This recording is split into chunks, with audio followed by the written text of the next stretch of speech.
Hey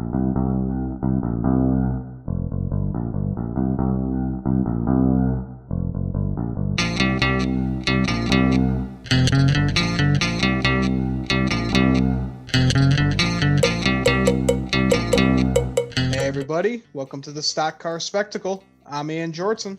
I'm Mike Campbell. And I'm Nick Kinsel. And we are going to be going over the Atlanta racing weekend. But before we dig into all of that, let's start off with our diecast of the week. Mike, what'd you bring for us?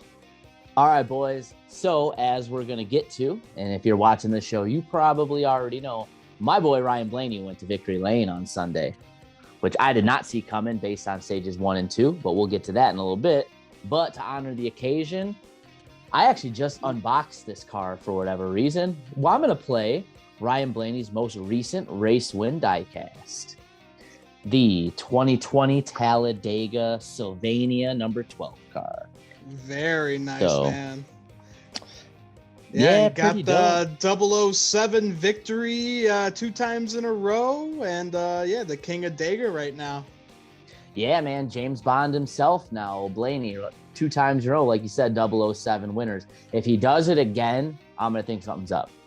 Yeah, no kidding. Yeah, he's got some tricks up his sleeve, but yeah, definitely a cool diecast. I love the black and the neon like highlighter yellow. That's like the only kind of Menard scheme that I like. Yeah, I was going to say it's like the only good Menards, like the black and the yellow schemes that they put together, because all those Blaney cars kind of seem to look similar. Yeah, him and De Benedetto, that's for sure. Oh, yeah. Fuck with some ugly-ass cars, man. Yeah. All right, Nick, what you got for your diecast of the week? All right, so we're going to Bristol this week, not on the asphalt, but on the stupid dirt. But I do have a Bristol diecast. It's 2012 Trevor Bayne Nationwide Series number 60 car, the We Back Pat car, in honor of the former great Tennessee basketball women's coach, Pat Summitt. So he practiced, was first fastest, qualified on the pole, led the most laps, got wrecked by Austin Dillon. I was pissed off because this race was on my birthday, and I was angry. I thought we were getting it right. But Trevor being the Tennessee native, I thought this is always a good one to bust on out. Nothing like playing a diecast that reminds you of fond memories, buddy. Oh, yeah, right.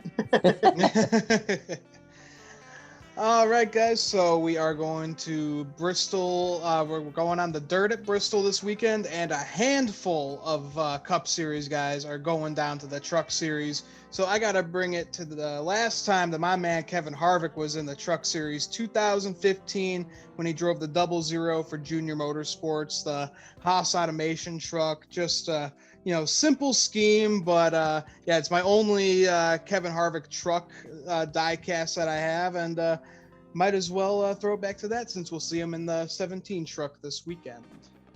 That's pretty dope. I didn't even know you had that. Yeah, that's one of my little hidden gems that I got stowed away. All right. All right, guys, and before we dig into the show, make sure to check out our merchandise on Spreadshirt, all designed by our buddy Dalton Good. You can get hats, shirts, sweatshirts, face masks, anything that you need. Make sure to support us. We'll have the link below in the description. So, all right, guys, let's get into this Atlanta racing weekend. We started off with the Truck Series, and as you guys remember, last year, the world was brought to a halt when the COVID-19 pandemic struck. On the day the Truck Series haulers were rolling into Atlanta Motor Speedway, I remember we were getting updates like, hey, they might race. Nope, they might race. They're not letting them in. And then all hell broke loose. Yeah, that was quite the memory there. I remember they were discussing like, oh, maybe we'll do a triple header on Sunday or something like that. We'll run the truck race, the Xfinity race, and the Cup race all on that Sunday. And didn't happen. Everybody showed up, and then they just got kicked right back out. And that's when we kind of knew, like, oh boy, here we go. Yeah, this was like the first real like telltale signs that this was a serious thing. and not just another one of those little disease things that kind of goes through and you think is going to be the end of the world, like we've heard all a bunch before. And then, nothing really happens. Like NBA shut down, everything else shut down, NASCAR shut down. And like when Atlanta hit and they weren't racing, that was like, dude, there's something really going on here. We got to be careful. Yeah, that's when it really hit. But finally, last year they raced at Atlanta, but no fans were allowed in the stands. And finally this year, the Atlanta Braves, where I would call them, went back to Atlanta Motor Speedway, and we finally got to see fans back in the stands. So that was cool to see. Atlanta, one of my favorite tracks on the schedule, and it's just great to have people there watch it live. Yeah, absolutely. No doubt. Just a little kind of taste of getting back to normalcy. Here we are every day. We're a little closer. And this is another great sign of that. Absolutely. And Mike, your boy Blaney, he was pulling double duty in the booth. He was in there for the truck and the Xfinity race. Maybe you gave him little notes for him to win that race on Sunday, huh? Hey, who knows, man? It's a lot like watching the race from the spotter stand, could teach you a thing or two. Watching the race up from the booth up there, maybe learned a couple things that helped him out on Sunday. He definitely did something really well with his tire wear, because I think that's what won him the race. So yeah, maybe that's something he saw up there and applied on Sunday afternoon. Hey man, got to get some notes in, and yeah, it worked out well for him. So starting off the race, we had Mr. John Hunter Nemechek leading the field to green, and he was able to win stage 1. And then going into stage 2, he was able to make a last lap pass, actually a last turn pass in turn 4 on his boss, Kyle Busch, to get that stage 2 victory. Guys, we're talking about him every week. He has won a stage in every single race so far this season. John Hunter Nemechek, real deal. You see him going to the Final Four this year? I think he has to be a favorite to win this Truck Series title. I mean, he came back down to the Truck Series for one reason and one reason only. That was to win races again and kind of build himself back up after a really bad rookie season in the Cup Series last year. So it's good to see him run up front. I like John Hunter, and he's doing what he's supposed to be doing. He's going out there winning stages, winning races. Boss man Kyle's got to be pretty damn happy with what he's seeing right now. Absolutely, but that didn't hold on for too long, as Rowdy does what Rowdy does, and he dominated at the end of the race and got his 60th career Truck Series win. Guys, I mean, it's Rowdy. He's back.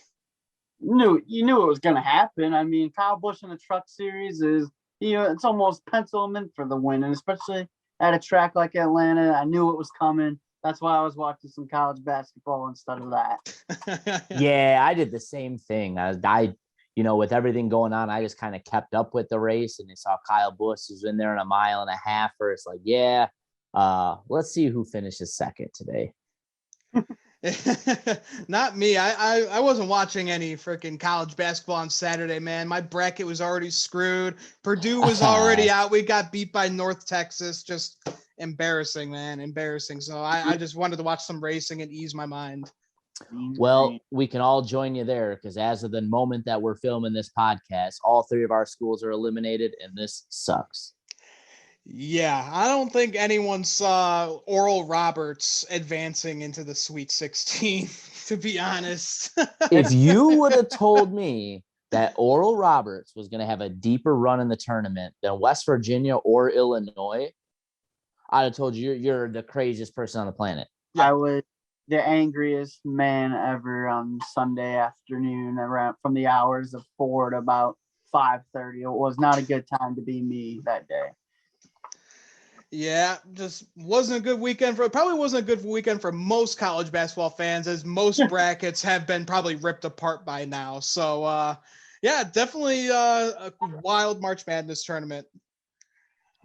All right, guys. So now let's get into the Xfinity race. This was right after the Truck Series race. And yeah, Nick, I think it's time to start cracking some knuckles. About that time. Do I got to go put a striped shirt on, boys? Do I need to referee this?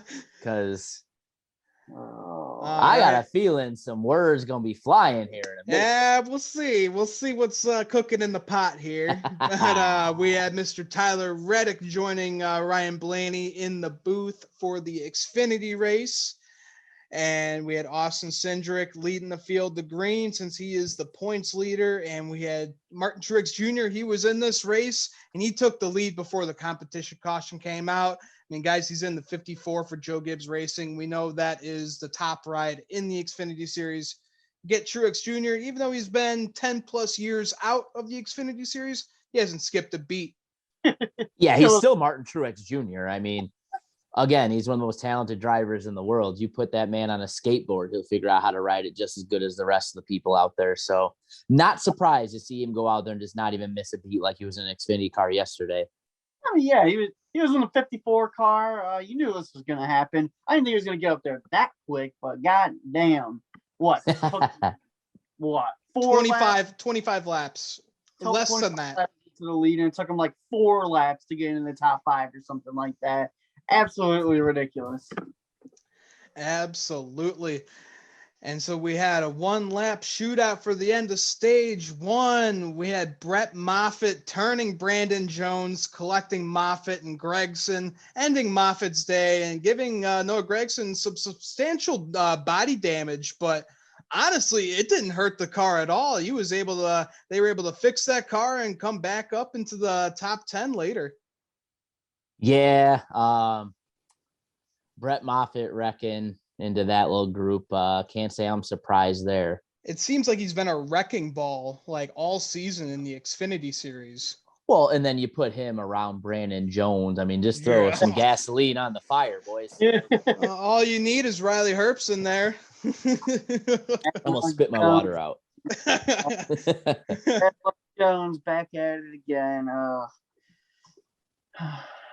You hate to see it? I don't know. I don't really know what to say at this point. I think you're just used to seeing it at this point is really what it is. Yeah. If it's not Riley Herbst getting in a wreck, it's Brandon Jones getting in a wreck. Yeah. All right. And so, like we were saying, Truex Jr. class of the field, he went on to win stages 1 and 2.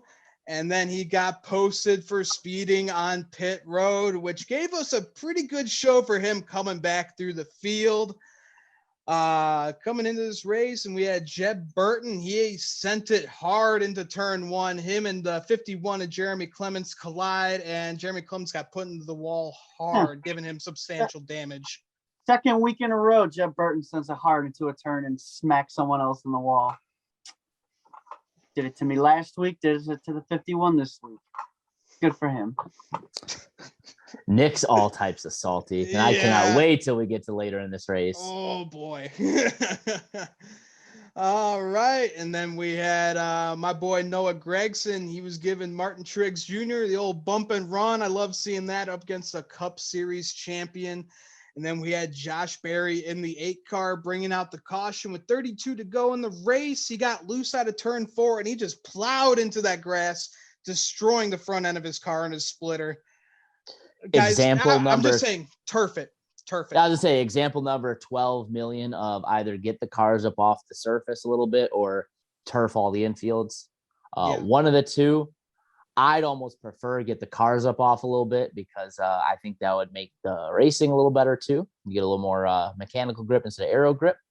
But I'm also in favor of turfing too. I don't really care. Yeah, either way, as long as we're not destroying the front of these cars with grass, I'm all for it. Absolutely. Otherwise, what's the point of having the grass down there if it's just going to tear up cars? And man, that was a tough lick too. That was not a little like go through and some damage. That was a tough lick through the grass too. Yep. The curse of the 8 car continues for Junior Motorsports. I wasn't involved. It doesn't involve me, so I'm all good with it. Yeah, Nick's happy. Not yet, it doesn't. Yeah, not yet. This is about to involve me. Yeah, right?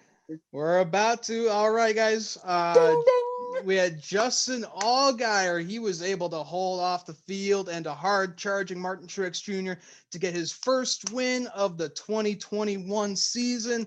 Love to see that for Justin Allgaier, the Illinois-born native. getting it done early in the season, locking himself in the playoffs. Mike, I know that's your Xfinity boy. You got to love that. Yep, not mad about that. You know, the way Gators kind of ran all year, you knew it was another one of those things where he's going to get a win, probably multiple wins the way he's running. It's just a matter of when and where it's going to happen. And yeah, cool for him to win at Atlanta. Cool of him to hold off Truex. I think that kind of puts a little more confidence, another little feather in the cap for, you know, how good a driver and how talented Allgaier is behind the wheel. And yeah, let's get those wins. Let's get rolling for the playoffs this year again. I want to see him back in that championship 4. Yeah, absolutely. It was cool to see, but yeah, it was kind of just surprising once Truex got sent to the back. He was just never really able to get back up there. He kind of struggled in traffic a bit there. Once he got back into the top 10, he just couldn't get back up there. Good for Allgaier, though. They were talking on this broadcast a lot about how Junior Motorsports hasn't won on a 1.5-mile track since Tyler Reddick won the championship for him back in 2019. So good to see the JRM cars getting a win, especially Justin Allgaier, the Illinois native. Love that guy. Absolutely. All right. Me and Nick have been waiting to do this since Saturday evening. So if you guys have not seen it or heard about it, you must be living under a rock. But we had an incident on pit road where the 99 car kind of got in the way of Hemric's pit stall. Daniel Hemric kind of had the, brake, check up a little bit and kind of slowed down. The 9 of Noah Gregson, I was listening to their radio. They thought that the 18 brake checked him for some unknown reason. So that was the reason for Noah Gregson bringing out that middle finger. And then Noah Gregson just kind of correcting himself into his pit stop and accidentally gives Daniel Hemric a little bit of a bump. And then they just pit and then kind of just forget about the whole thing up until post-race on pit road. Mr. Daniel Hemric, he just runs up to Noah and just gives him some beef. They started fighting. Noah threw a haymaker. It was a great dodge by Daniel Hemric. I'll give him that. That was a fantastic dodge. That was great. And then Hemric, he was just able to land one on Noah. And then the pit crew got involved, which totally just screwed up the whole fight. You just got to let them fight till they're out of breath at this point. Yep. All right, here we go. I've been waiting to say this for a while. Was it intentional? Was it not intentional? It's a 50-50 draw there. Because here's my take on it. Yes, we went in Gregson's stall, backed it up, and then there was an empty pit stall in front of Noah Gregson. So why he didn't? It wasn't empty. That's what people were saying on the racetrack. Who was in front of Gregson? I don't know, but I remember seeing a car in front of his pit stall when him and Hemric were trying to get into theirs. Because what people were saying was that the pit stall in front of him was open, so why he didn't just do that, I don't know. But why he had to back up, I know the right front's got to stay in the box. Why he had to back up that far, it makes no sense to me. And then flip him the bird. I think that's what sent Hemric off a little bit was seeing the bird. He's like, oh boy, and then Daniel Hemric, he's frustrated. I mean, he let a win get away a couple weeks ago in Vegas, and then the front nose damage just the rest of the day is just really never able to recover. He still finished 9th, but the car was shit all day. But that definitely didn't help. But yeah. And then Noah Gregson's post-race comments, I didn't care for those much either. That's just a little immaturity in him, and I would have loved to have seen him do that to a Cup Series veteran on Sundays, because he's gonna catch one day. I think that's what he needs to calm down a little bit. I think he needs to catch one in the face, but that's all I'm gonna say about that. I'm sure in this 2-week break they might squash the beef, or if not, they're going to a perfect place for Hemric to send his ass up into the 10th row at Martinsville Speedway. So I'm looking forward to it. And get suspended like Matt Kenseth. Hey, man, Yeah. he's got one coming.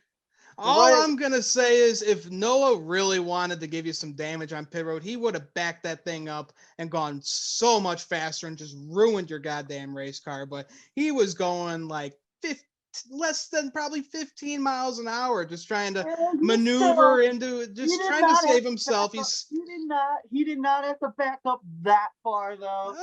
to He save didn't have himself from a penalty, I would say. So I wouldn't even Yeah. say that was just such a big thing to get over. Yeah, Noah, he got frustrated because he thought that the 18 brake checked him. That's why he gave him the bird. So it was just like a bunch of going on pit road at the same time. And now we got a rivalry between the former junior motorsports teammates. Now we got a rival. And I don't know, boys. I was wildly entertained by all this because I knew you two would both be going nuts, which I thought was awesome. Ian, to your point, if this was anybody other than Noah Gregson, I'd be perfectly fine going ahead and giving a pass. No, hold on. Let me finish my He gets thought. targeted. I said if it was anybody other than Noah Gregson, I would be perfectly fine giving him a pass, saying, "Oh, he's just correcting his car." Yeah, bull, buddy. You're Noah Gregson. You're always in the middle of this stuff. You ain't got me fooled. You're just playing off like, "Oh, well, what? I didn't do it." Yeah, so you don't get fined and suspended. But you know what? At the same time, that's one of the things I really like about Noah Gregson. He's always in the middle of the bullshit and the controversy, and that's what makes him fun to watch. So I can't fault him for being in the middle of it, but I think he was a little bit at fault for how the way all this went down. But nonetheless, I cannot wait to see where this goes because I got a feeling Hemric's got a little more of a mean streak in him than we all know. And we know Noah will do whatever he needs to do on the racetrack. He sent my boy Gator a couple times, so we know he's capable of doing whatever he needs to. So this one could be spicy, boys, and I am here for it. I hope it is. This is the first time I've ever seen Daniel Hemric this pissed off before, and I love it. So we'll see where this rivalry takes us. I guarantee you that 9's getting sent at Martinsville, or if not, he's getting out of the way. I'm calling. He's guaranteeing it. I don't know about that much. That 9 is getting sent at Martinsville, and then they'll squash the beef. Or you maybe know what's gonna happen? Then he's gonna freaking win the race. That's what he does with junked race cars, buddy. So thanks for giving us the win. Is that what he does? Maybe Hemric will just have to back up into him just a little too far and be like, "Oopsie." And I will just say this: if at any point in the next handful of races, one of these two wrecks the other, I'm coming on the show with a full bucket of popcorn. Because I have the popcorn ready. Don't you worry.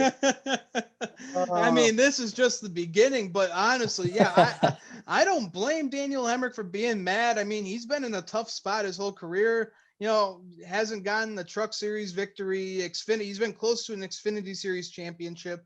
Got duped out of his Cup ride. He's just had a frustrating career. So don't blame him for being mad just with how everything's gone. I wouldn't be surprised if him and Gregson didn't like each other at Junior Motorsports last year. I never really saw them like together or anything. So I wonder if you never really saw like a bunch of the part-time guys in the 8 car kind of like, you know, act like teammates with the other guys, unless it was like Junior. We've seen kind of this year, Josh Berry, he's kind of become like good buddies with Allgaier and Noah Gregson. It kind of seems like Michael, and that's kind of like the black sheep now.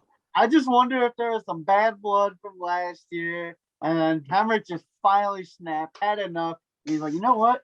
I'm going for him, and we're going to see what happens. I wish that they would have just let him fight it out because I like my little dodge and then a little jab, like, whoo. But if Noah Gregson would have landed that first haymaker, ooh, it would have been over.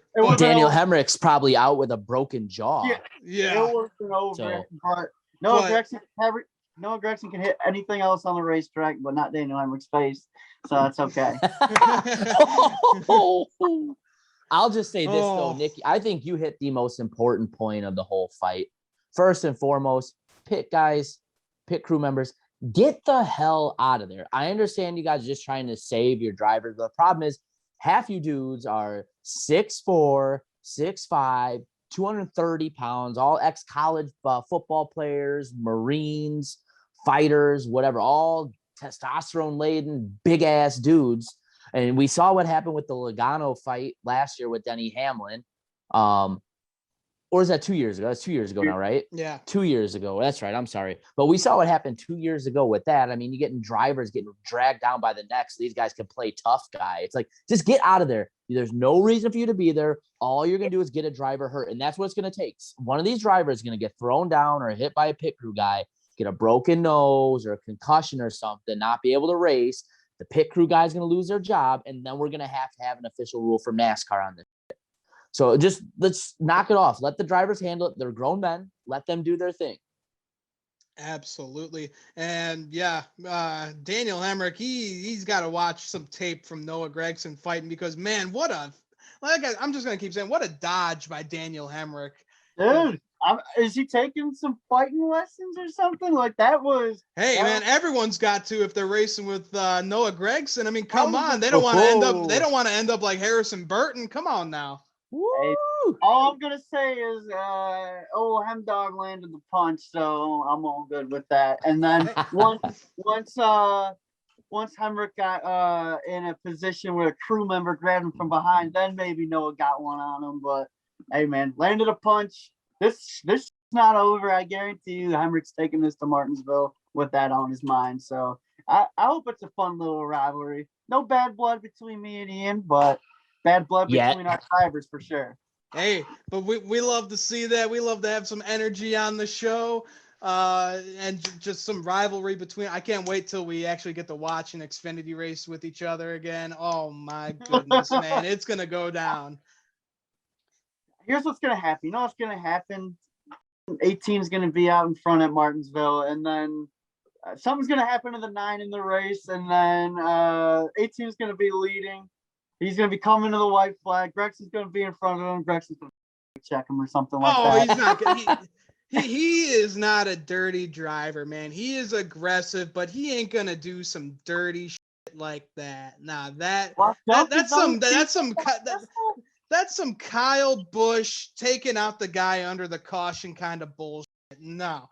And that thing with Justin Allgaier, come on. That is aggressive driving. Don't give me that shit.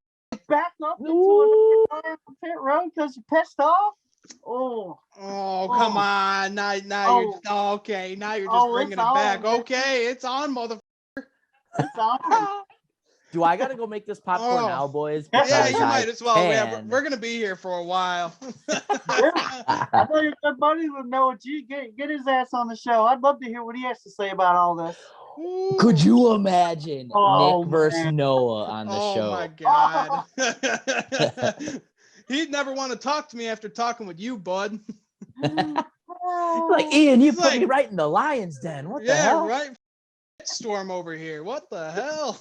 Oh, I got some choice words for Mr. G. That's all I got. You know what? That's fine. People talking about him, that means he's doing the goddamn right thing. So yeah. You know what? Love it. He'll catch one day. Making noise. He'll catch one. You know what? Everyone has. Dale Earnhardt has, Tony Stewart has, and Kevin Harvick has. But that's the birth of an aggressive driver right there. I see a young Tony Stewart / Kevin Harvick in Noah Gregson. I'll just say the real winner in all of this is me, because I get a first row seat to watch you two fight. No kidding. All right. So let's just squash the beef right now, Nick. Nick, I love you, buddy. Let's continue on with the show. No bad blood between me and you. We're good. I just I wanted a little friendly fire right there, but our drivers are looking to beat the shit out of each other. That's for sure. Hey man, makes for good content. All right, guys. So now let's get into the Cup Series race. We had Denny Hamlin leading the field to green. And once the cars go green after the competition caution, my man Kevin Harvick gets a broken valve stem. He had to come down pit road to change tires. Just more bad luck right now. But he was able to stay on the lead lap, and he fought hard all day to get back on the lead lap, because he did eventually get lapped and eventually come back and get a top 10 finish. So, people are saying like, oh, things are looking bad for Harvick right now. I'm like, no, it's not. He overcame a broken valve stem and was able to get back in the top 10. Things are looking just fine for him. Had he not have finished in the top 10, he was going to be on a front row seat to the Breakfast Club. That's for sure. But yeah, great rebound. That's how good of a driver Kevin Harvick is. It's funny how he's got how many top 10s this year, Ian? And people are still thinking that he's not doing so great. That's just really how good Kevin Harvick is. Exactly, man. I think a part of that is, though, too, guys, it's Kevin Harvick hasn't won yet, which, okay, it's not that late in the season yet. We know it's Kevin Harvick. He's still going to do his thing, but he hasn't been up to his own par quite yet, and SHR as a whole is down. So, I mean, yeah. So I think you combo the two together. Some people are asking some questions that are pretty fair, even though some of them are maybe a little unfair specifically to Kevin. I mean, this is usually what happens with Kevin Harvick. He kind of has a slow start to the season, then he gets one, and he just starts popping them off one I'm not after looking another. forward to the day that he gets one and piles off like 6 or 7 more after that. So we can keep the slow roll going on for now. Listen, this is the first time in history Mike has been in the plus in the bets. I don't want to see that go away anytime soon, okay? So I'm gonna cherish the next at least 3 weeks until I get back to 0. And I'm a happy man. And me and Nick, we're still we haven't won anything, man. We were the top. We were the top. Oh, how dogs. the tables have turned there, children. Yeah, we don't like it. It's no fun. All right. So throughout this race, we had the Kyle Larson show, guys. Young Money was absolutely dominating this race. He won stage 1. He won stage 2. He's the class of the field all day, guys. Kyle Larson, Hemric Motorsports, they are back and they look fast. Woo. Yeah, that 5 was bad fast, man. They built him a nasty Camaro. That thing was out there flying. If it wasn't for tire wear, if we were at any other track, this was like a Las Vegas or a Michigan kind of track where tires don't really degrade. He probably wins this race by 12 million seconds. Yeah. I mean, look at the start to the season Kyle Larson's had. He's 5 top 10s in 6 races, including the win. Move over, Chase Elliott. I think there's a new hot rod over at Hemric Motorsports, and that is that 5 car so far. Absolutely. All right, but at the start of stage 2, we had Kyle Busch. He had a bad restart, and he held up the outside line, resulting in Denny Hamlin getting into the rear of Kurt Busch and sending him into the wall and ending his day. I really hope Denny lived up to his words last night when he got Kurt Busch some flowers. Ooh. Denny was in like full no, don't give it mode, because then he was talking to Kyle Busch about not being in the competition meeting too.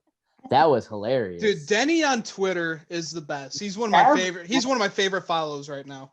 Dude, he's a savage. And that Kurt Busch interview was pretty calm. If this was Kurt Busch 10, 12 years ago when he was oh boy. He would have ripped Denny's head off, man. Oh my God. Yeah, you don't want old Kurt to get in that kind of business. Oh man. He threatened to beat the shit out of Bob Pockrass, man. That was poor Bob. He's just trying to do his job. He's like, the most consummate professional in like all of sports journalism, and KB wants to beat the shit out of him. It's like, come on, man.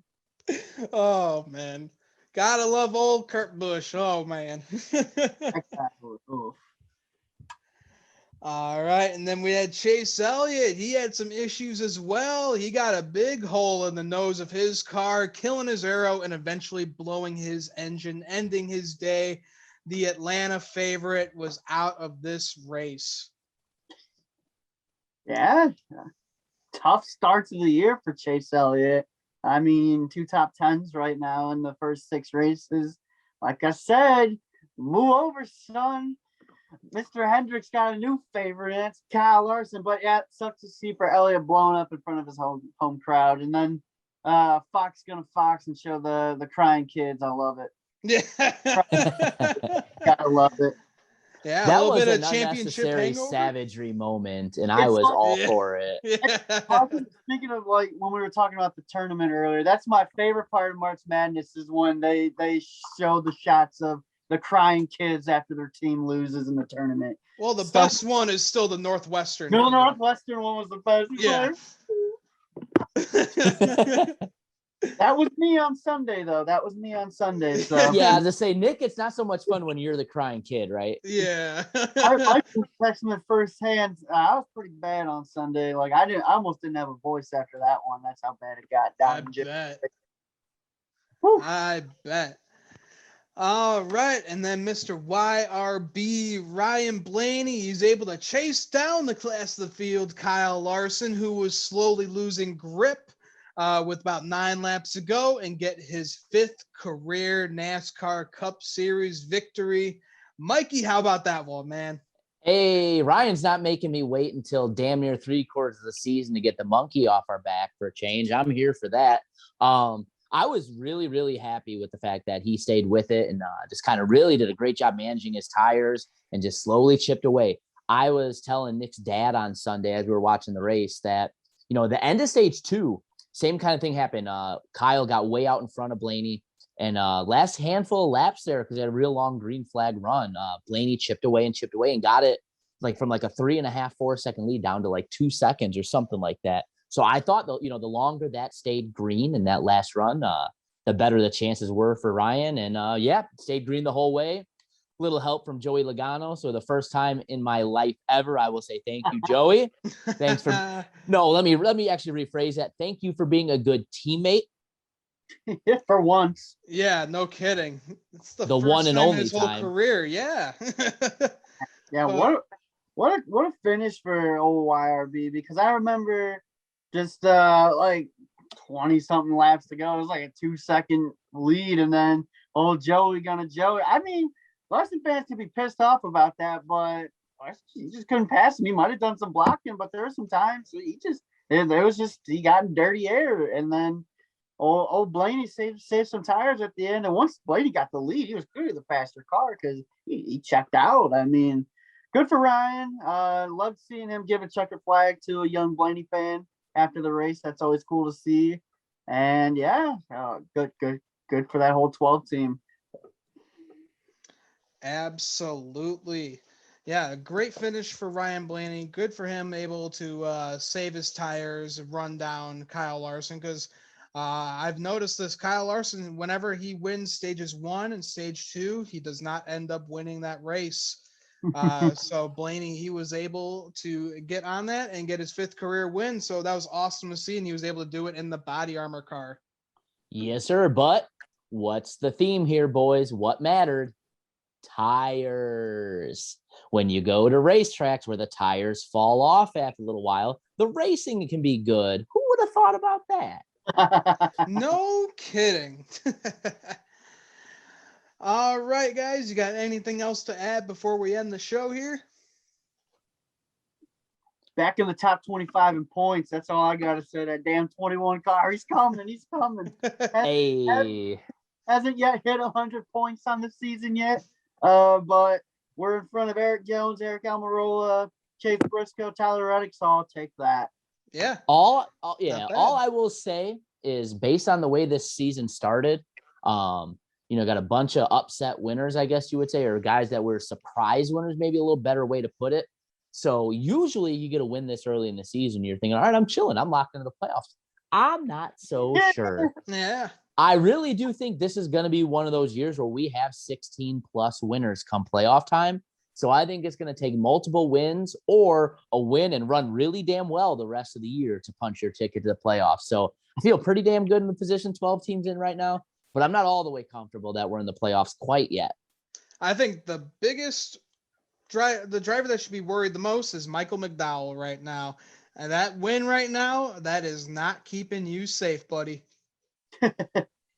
Michael McDowell or any of those drivers that are really just looking to point their way in that, or maybe sneak a super speedway win. Yeah, right here. I'm worried right now. we gotta win a damn race. We gotta get up there, man. But it would be cool. It would be pretty cool to see a 16-win season, because I think that's what you need to make the playoffs. I think race winners need to make the playoffs. But if we get 16 plus, then yeah, Michael McDowell should be pretty freaking worried right now, because he would be that one you would think like, all right, that's it. Michael's gone back to where that 34 car usually does run. So it would be cool to see 16 winners in one season. We'll see what happens. Yep, and this is the season. Yes, and I will pose this question to you guys as my final thought. I've been a very big proponent the last couple of years of going to a smaller playoff field. Could you imagine what the battle would be for the last couple spots if this was a 12-team field. Be awesome. Oh, man. Oh, yeah. That would just be perfect. 16. That's what I think. We've said it time and time again. 16 is too much. I think 12 is that perfect number. And I think it would be, hell of a battle for those guys on the bubble trying to battle their way in. I'd be all for it for sure. I think if we have 12 in the playoffs, a win does not guarantee you ever. Oh. Yeah. That's just get rid of the win and you're in. Just base it off points. That's the way it should be. You shouldn't be winning one race and it's like, I get to chill for the next 25 weeks here until the playoffs actually get underway. Yeah, you got to be the best every week if you want to win a championship. So, I like that. I get rid of the winning in. That's where I'm with that. Yeah. And so this year we might be able to see that. All right, everybody. Well, thanks for tuning into the Stock Car Spectacle. Make sure to like our video, subscribe to our channel, and make sure you hit the bell so you get notifications when we upload new content. And again, make sure to check out our merchandise on Spreadshirt.com, all designed by our buddy Dalton Good. We'll have the link in the description below. Make sure to follow me, Nick, and Mike on Twitter, along with the Stock Car Spectacle account for weekly updates. Make sure to tune into our shows this week with Kinzel's Classroom, our preview of the dirt race at Bristol Motor Speedway, and the Gambler's Picks. Make sure to check out Kodo's Mojo with me, Adam Cornwell, and Patrick Kodo with weekly sports updates. Last week, we filled out our brackets for the March Madness tournament, and Nick was on. Yeah. Might as well rip up our brackets right now and our teams got spanked, so not a good not a good week for us right now. Everything I said on that podcast last week, don't listen to it because I was wrong about everything. Yeah. You want to see how wrong we are? Just go and listen to that episode. I thought I knew what I was talking about there for a little bit. Come tourney time. Oh, nope. Don't. Yeah, not at all. All right, everybody. Well, thanks for tuning into this episode. I'm Ian Jortson. I'm Mike Gamble. And I'm Nick Kinzel. Have a great week, everybody. We'll see you later.